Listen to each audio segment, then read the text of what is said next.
Assalamualaikum warahmatullahi wabarakatuh.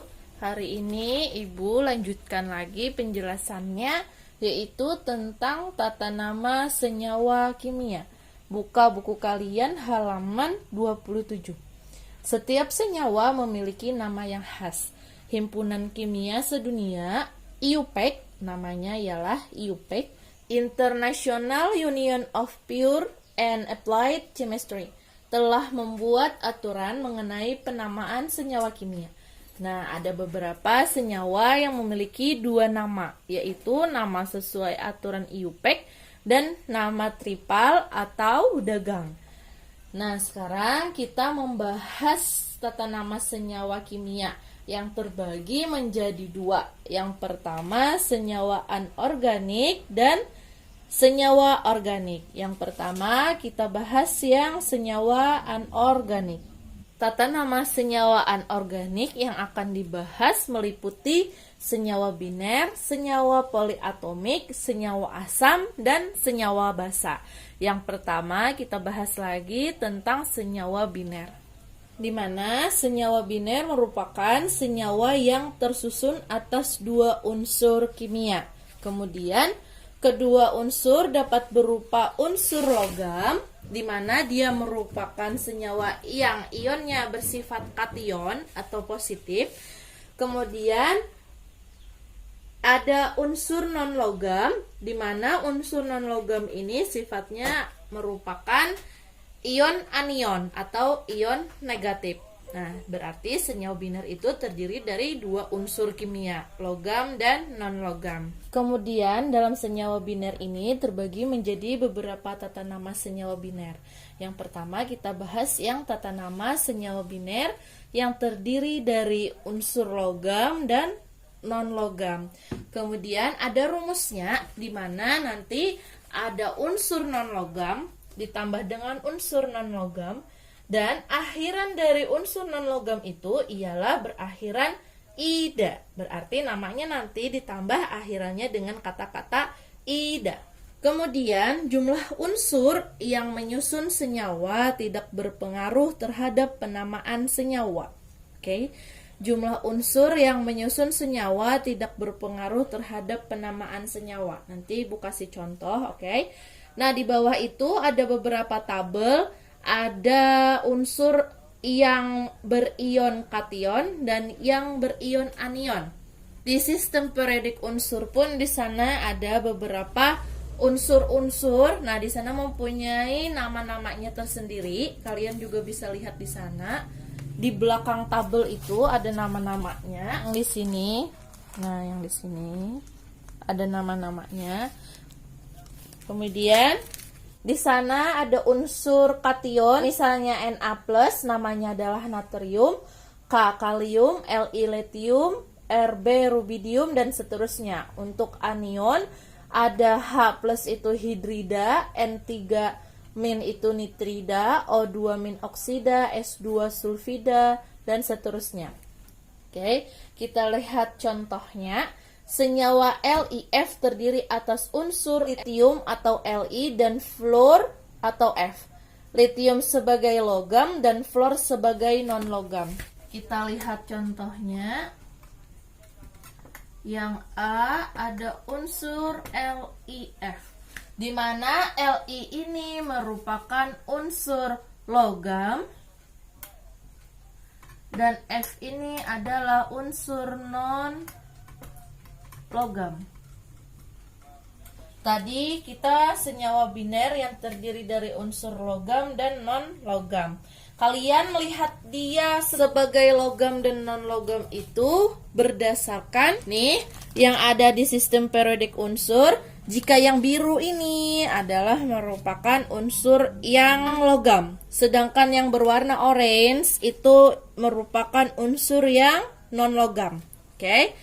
Kemudian untuk penamaannya tadi kan karena dia rumusnya nama logam, ini logamnya, dan nama non-logam, ini non-logamnya, ditambahkan dengan akhiran ida pada si non-logam.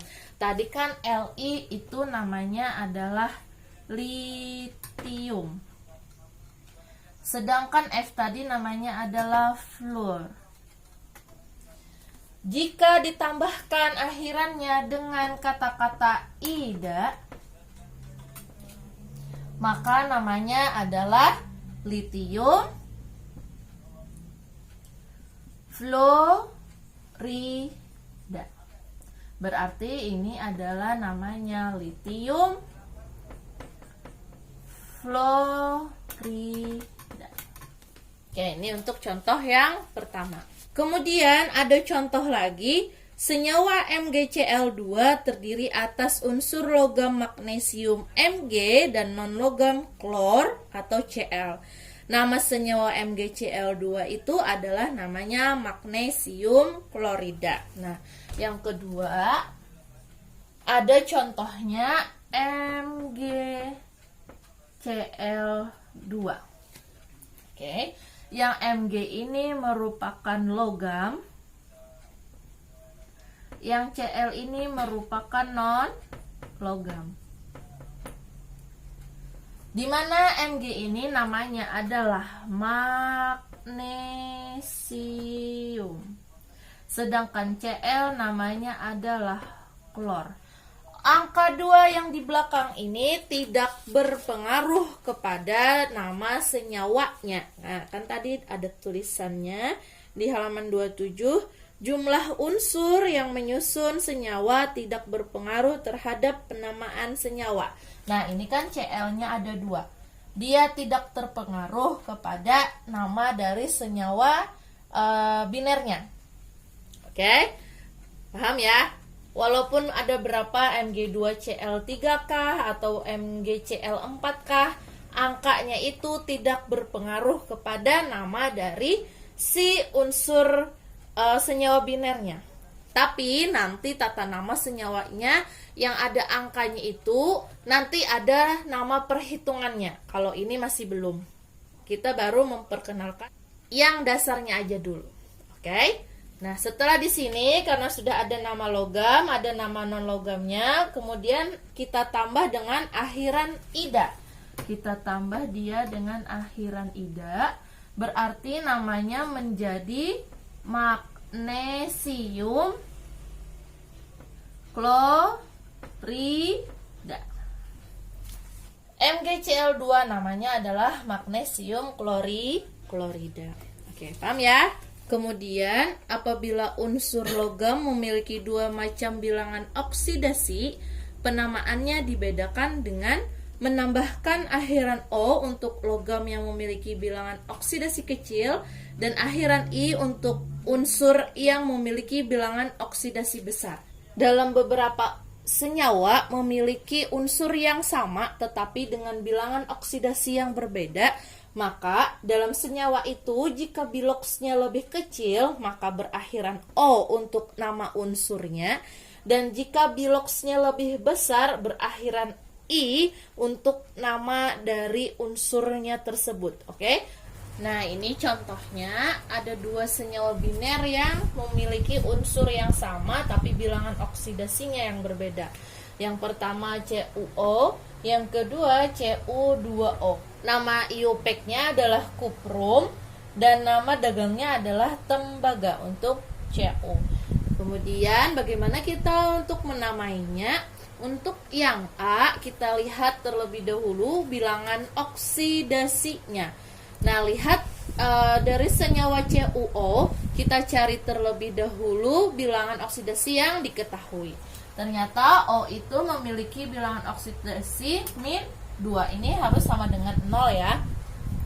Kemudian berarti untuk Cu-nya supaya dia 0 berarti di sini sama dengan plus 2.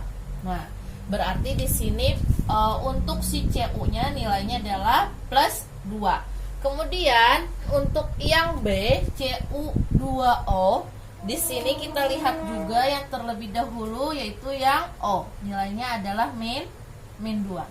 Untuk Cu-nya, karena Cu itu bilangan oksidasinya sama dengan plus 1. Ini bilangan oksidasinya plus 1, oke. Karena dia ada 2, berarti dia dikalikan dengan 2 sama dengan plus 2, sehingga nilainya pun sama dengan 6. 0. Berarti untuk Cu yang di atas ini nilai Cu-nya adalah positif 2. Yang di sini kalau kita bagi lagi plus 2-nya dengan 2, nih kan ada 2 Cu, berarti dia nilainya adalah plus 1. Artinya si Cu yang nomor 2 ini hanya ada satu bilangan oksidasi. Berarti yang Cu di atas ini lebih besar daripada yang di bawah. Tadi katanya kalau bilangan oksidasinya lebih besar maka berakhiran dengan kata-kata I. Nah, yang awalnya kuprum, awalnya tadi kuprum, maka kita ganti namanya menjadi kupri. Karena dia lebih besar maka berakhiran dengan kata-kata I. Kupri. Yang prumnya ini kita ganti dengan kata-kata I. Kupri. Oke. Kemudian untuk yang O-nya, karena sehabis dari unsur non-logam ditambahkan dengan akhiran ida, berarti namanya di sini kan oksigen. Berarti namanya menjadi oksida. Sehingga nama dari CuO adalah kuprioksida. Oke. Kemudian untuk yang Cu2O, karena dia memiliki bilangan oksidasi lebih kecil dari yang di atas, maka dia berakhiran dengan kata-kata O. Berarti namanya adalah kuprooksida. Karena O-nya pun diganti dengan akhiran ida. Nah, ini yang memiliki bilangan oksidasi yang berbeda. Ada lagi contohnya yang C dan D. Kita lihat pembahasannya. Yang C ada senyawa FeCl. Yang D ada senyawa ini FeCl2, di sini FeCl3. Fe itu namanya adalah ferum atau besi. Nah, untuk yang C, FeCl2, kita lihat bilangan oksidasinya. Karena Cl itu nilainya adalah min 1 dikali 2, berarti min 2. Untuk 0, hasilnya 0, berarti di sini pun harus positif 2. Berarti bilangan oksidasi dari Fe-nya nilainya adalah positif 2. Untuk yang FeCl3, karena juga di sini min 1 dikali 3 berarti min 3. Berarti untuk Fe-nya positif 3. Berarti untuk bilangan oksidasi Fe-nya adalah positif 3. Kemudian karena Fe yang C ini lebih kecil dari yang D, berarti Fe yang di atas ini namanya digantikan akhirannya menjadi kata-kata O, yang asalnya ferum menjadi fero. Yang di sini karena lebih besar daripada yang di atas, awalnya ferum menjadi feri karena dia harus berakhiran kata-kata I. Untuk Cl-nya dia kan tadi harus berakhiran dengan kata-kata ida. Berarti akhirannya awalnya klor menjadi klorida. Nah, ini pun menjadi klorida. Paham ya? Untuk yang bilangan oksidasinya berbeda dari unsur yang sama. Nah, kemudian seperti yang telah dijelaskan sebelumnya, unsur logam merupakan kation, ion positif, dan unsur non-logam merupakan anion, ion negatif. Jika ion positif dan ion negatif bergabung membentuk senyawa, maka jumlah muatannya harus 0. Nah, itu kita sudah paham ya. Kemudian persamaan kimia bila kation dan anion membentuk senyawa dapat ditulis sebagai berikut. Nah, Ibu tuliskan. Misal ada reaksi senyawa BX pangkat A plus AY B min menjadi XB YA. Nah, yang di sini ada ion A plus dan ion B min pada masing-masing unsur. Kenapa bisa menjadi XB YA? Dia karena dikali silangkan yang si ionnya. Nih, untuk yang A plus ini kali silangkan dengan si Y. Makanya dia mendapatkan jadinya Ya. Untuk yang B kali silangkan dengan si unsur X, makanya dapatlah dia XB. Oke, paham ya? Si ionnya saja yang dikali silangkan kepada si unsurnya. Untuk koefisien dia tidak perlu diganggu-ganggu. Kalau dia 1 ya emang nggak usah ditulis ya. Kalau 2 atau 3 nanti kita cari contohnya. Nah, contohnya yang BA2 plus Cl min. Ibu ambil contoh yang BA2 plus Cl min. Nah, yang 2 plus ini kita kali silangkan dia kepada si Cl. Makanya dia menjadi Cl2. Untuk susunan unsur, dia tetap unsurnya yang pertama Ba, Cl-nya yang kedua ya. Ini makanya ibu kasih kosong sini untuk menulis yang Ba-nya. Nah, untuk yang min ini kan dia dituliskan 1, tapi 1 itu tidak ditulis sehingga hanya ada tulisan minnya saja. Untuk yang min ini artinya min 1, berarti dia dikalikan dengan BA sehingga menjadi BA1. Karena 1 tidak ditulis makanya menjadi BaCl2. Misal lagi ibu punya contoh Na plus O2 min. Nah, bagaimana jadi senyawanya? Yang plus ini dikalikan dengan si O, berarti dia menjadi O. Oke. Kemudian untuk yang 2 min kita kalikan dengan Na-nya, maka menjadi Na2. Sehingga senyawa dari Na plus O2 min ialah Na2O. Oke, paham ya? Kalau yang di bukunya ada Na plus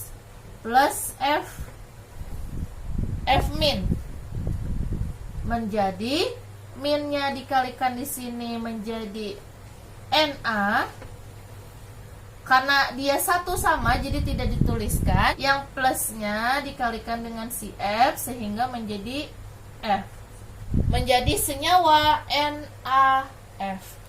Oke, paham ya? Untuk membentuk suatu senyawa dari ion kation dan ion anion. Yang nomor 2-nya yaitu tata nama senyawa biner yang terdiri dari 2 unsur yang sama, yaitu unsur non-logam dan unsur non-logam. Nah, ini rumus untuk menentukan tata nama senyawanya. Nama non-logamnya ditambahkan dahulu dengan jumlah unsur non-logamnya, kemudian ditambahkan lagi dengan nama non-logam yang selanjutnya, ini pun sama, ditambahkan juga dengan jumlah unsurnya. Dari nama non-logam yang terakhir ini nanti ditambahkan dengan akhiran ida, sama yang tadi. Kemudian lihat lagi di sana, jumlah unsur menggunakan awalan dalam bahasa Yunani, di mana untuk 1 di sana tidak dituliskan ya, 1 itu dalam bahasa Yunaninya ialah mono. Ini hanya berlaku pada senyawa CO, di mana namanya nanti akan menjadi karbon monoksida. Nah, ini mononya hanya berlaku pada si unsur CO, namanya menjadi karbon monoksida. Nah, di sana ada jumlah unsurnya dengan bahasa Yunani. Kalaunya di itu artinya 2, tri itu artinya 3, tetra itu artinya 4, penta 5, heksa 6, hepta 7, okta 8, nona 9, dan deka 10. Oke, itu harus dihafal ya. Kalian harus hafal jumlah unsur atau angka dalam bahasa Yunani. Contoh di sana ada senyawa PCl3. Kita lihat contohnya yang A, ada senyawa PCl3, di mana keduanya ini merupakan unsur non-logam. Sama-sama unsur non-logam. Untuk yang P namanya adalah fosfor. Untuk yang Cl namanya adalah klor. Kita lihat lagi untuk yang P jumlah atomnya adalah 1. Nah, jumlah P-nya di sini kan hanya ada 1, tidak ada angka di belakangnya, berarti dia nilainya adalah 1. Untuk Cl-nya dia ada 3 Cl, berarti jumlah dari si Cl ini ada 3. Tadi kan nama 1 adalah mono, tetapi hanya pada si CO saja, yaitu namanya karbon monoksida. Untuk senyawa lain tidak perlu dituliskan mono, hanya saja langsung dari nama unsur non logamnya. Karena hanya si klornya saja yang kita lihat untuk jumlah unsurnya, karena dia ada 3, berarti 3 tadi namanya kan dia tri. Oke. Kemudian karena dia yang di akhir, nama akhirnya, berarti dia ditambahkan dengan kata-kata ida. Berarti untuk nama seluruhnya ialah fosfor triklorida. Yang B ada unsur N2O3. Nah, di sini kan dia sudah pasti sama-sama unsur non-logam. Kemudian baru kita lihat nama dari masing-masing unsur. Untuk yang N namanya adalah nitrogen. Untuk yang O namanya adalah oksigen. Nih. Kemudian baru kita lihat jumlah dari unsur masing-masingnya. Untuk N ada 2 unsur, untuk O ada 3 unsur jumlahnya. Nah, baru kita lihat lagi nama bahasa Yunani dari angka-angkanya. Untuk 2 namanya adalah di, untuk 3 namanya adalah tri. Dan yang 3 ini, yang oksigen ini, karena dia terakhir, maka dia harus ditambahkan dengan kata-kata ida. Oke, paham ya? Jadi kita kasih nama keseluruhannya ialah dinitrogen trioksida. Paham ya untuk tata nama senyawa biner yang terdiri dari unsur non-logam dan unsur non-logam. Nah, kita lanjutkan yang B-nya, yaitu tata nama senyawa poliatomik. Ion-ion dibedakan menjadi ion atom tunggal atau ion monoatom dan ion yang tersusun atas gabungan beberapa unsur yang disebut sebagai ion poliatom. Cara pemberian nama senyawa yang tersusun atas kation dan anion poliatomik, yaitu nama logam kation diikuti nama anionnya. Nah, ada beberapa contoh poliatomik dan namanya ditunjukkan pada tabel di bawah ini. Lihat tabelnya di sebelah. Oke. Di sana ada ion poliatom. Nah, banyak sekali ion poliatomnya. Kalian bisa lihat sendiri dan dibaca sendiri. Di sana sudah menjadi ketentuan nama ion poliatomnya. Jadi tidak bisa diubah-ubah lagi. Oke. Tadi rumusnya ialah nama logam kation, kemudian diikuti lagi dengan nama anionnya. Ada nama logam kation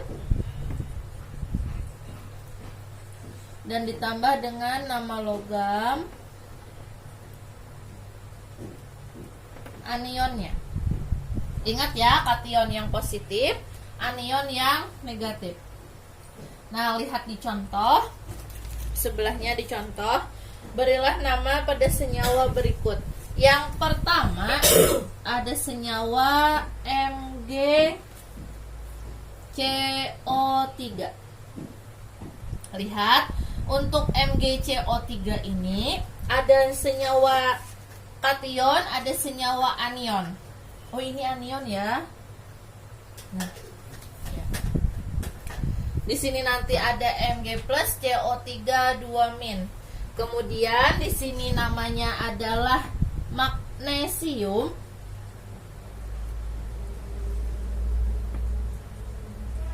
Yang di sini namanya apa? Lihat di tabel CO3 namanya adalah karbonat. Sehingga nama seluruhnya adalah magnesium karbonat. Kemudian untuk yang nomor 2 ada BKClO3. Di sini nomor 2-nya ada KClO3. Di mana K itu namanya adalah kalium. CO3-nya pun namanya adalah karbonat. Nah, ini nama seluruhnya menjadi kalium karbonat. Kemudian ada lagi di sana contoh soal di mana pada senyawa itu terdiri atas kation poliatom dan anion monoatom atau poliatom. Penamaannya dimulai dari nama kation poliatom diikuti nama anion monoatom. Yang di sini misalkan ada NH4Cl, NH4Cl, berarti NH4-nya dulu kita ganti dia menjadi namanya adalah amonium. Yang Cl ini namanya adalah klorida. Nah, ingat ya kata-kata yang untuk penamaan yang di awal tadi pada senyawa biner yang pertama tadi, di mana akhirannya selalu diakhiri dengan kata-kata ida. Sehingga nama seluruhnya adalah amonium klorida. Yang B, nah yang ini sama-sama poliatom, ada NH4 2 kali, kemudian ada SO4, di mana NH4-nya ini namanya adalah amonium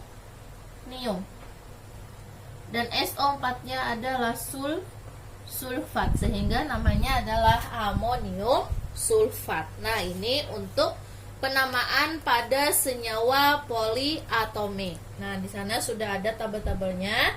Berarti kalian harus hafal dari senyawa-senyawa ion poliatomik itu. Oke. Kemudian untuk yang C, di sana katanya asam. Asam merupakan zat yang menghasilkan ion hidrogen. Berarti asam ini ditandai dengan adanya ion H+. Oke, atau ion hidrogen. Jika dilarutkan dalam air. Tata nama senyawa asam diawali dengan kata asam, diikuti nama sisa asamnya. Berarti pada asam ini selalu ada kata-kata asam. Kemudian diikuti dengan nama unsur asamnya. Nah, ini rumusnya. Kita lihat contohnya. Yang A, di sana ada senyawa HBr. Di mana H-nya ini berarti disebut sebagai asam dan Br-nya disebut sebagai brom. Tetapi karena dia di akhir, maka dia ditambahi dengan kata-kata ida, sehingga namanya menjadi asam bromida. Oke. Paham ya? Kemudian yang B-nya ada H2CO3. Nah, ini ada ion poliatomik. Yang B, H2CO3. Yang ini disebut sebagai asam. CO3-nya namanya adalah karbonat. Sehingga namanya menjadi asam karbonat. Oke. Misal lagi, kalau ada HCl, berarti ini asam. Ini namanya klor, ditambah dengan ida, berarti menjadi asam klorida. Kemudian untuk H2SO4, ini adalah asam, yang SO4-nya menjadi sulfat, sehingga namanya menjadi asam sulfat. Oke, ini yang untuk asam. Selanjutnya yang basa.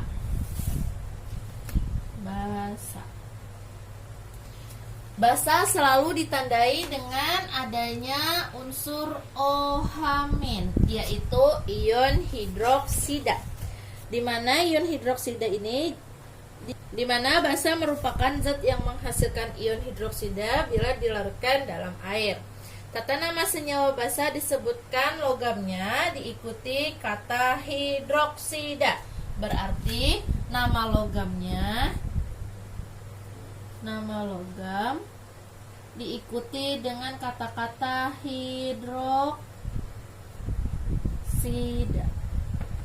Kalau yang tadi asamnya di depan, kalau ini hidroksinya di belakang.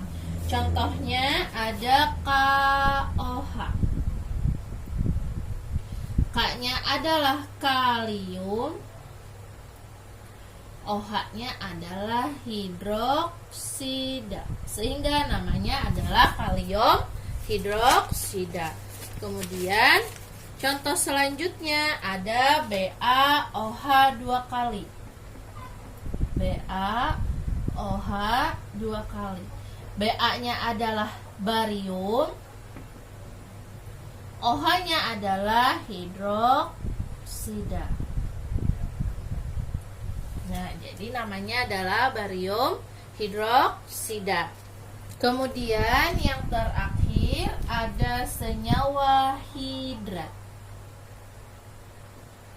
Lihat di bukunya, senyawa kristal padat seperti CuSO4 dapat menyerap molekul-molekul air dari udara sekelilingnya, membentuk senyawa dengan rumus kimia CuSO4 kali 5H2O. Rumus ini menunjukkan bahwa terdapat 5 molekul H2O dalam setiap satuan kristal CuSO4. Senyawa CuSO4 5H2O ini dikenal sebagai hidrat, sedangkan molekul-molekul airnya dinamakan sebagai air kristal. Nah, tata nama hidrat ini dimulai dari nama senyawanya, berarti ada nama senyawanya ditambahkan dengan diikuti dengan kata-kata hidrat. Nah, ini rumusnya. Kita ambil contoh yang CaCl6H2O. CaCl-nya, Ca-nya kan namanya adalah kalsium. Cl-nya adalah klorida. Kemudian ditambah dengan si hidratnya.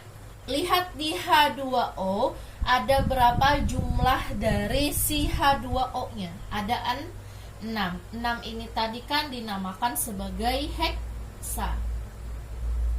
H2O ini diganti dengan kata-kata hidrat, sehingga namanya adalah kalsium klorida heksahidrat. Kemudian ada lagi contohnya, ibu di samping tuliskan Na2CO3 10H2O. Na2-nya kan namanya natrium, CO3-nya kan karbonat. Sedangkan 10-nya namanya adalah deka. Ingat ya, yang angka Yunani. Kemudian untuk H2O-nya namanya adalah hidrat. Sehingga namanya keseluruhannya ialah natrium karbonat dekahidrat. Ini untuk tata nama si senyawa hidrat. Nah, inilah penjelasan dari tata nama senyawa anorganik. Oke, semoga dari penjelasan ibu kalian dapat memahaminya. Oke, untuk senyawa organiknya ibu akan jelaskan minggu depan. Ini soalnya dikerjakan di buku dengan cara ya, jangan langsung A, B gitu, jangan langsung jawaban, dengan caranya. Oke? Terima kasih banyak. Salah khilaf mohon maaf. Assalamualaikum warahmatullahi wabarakatuh.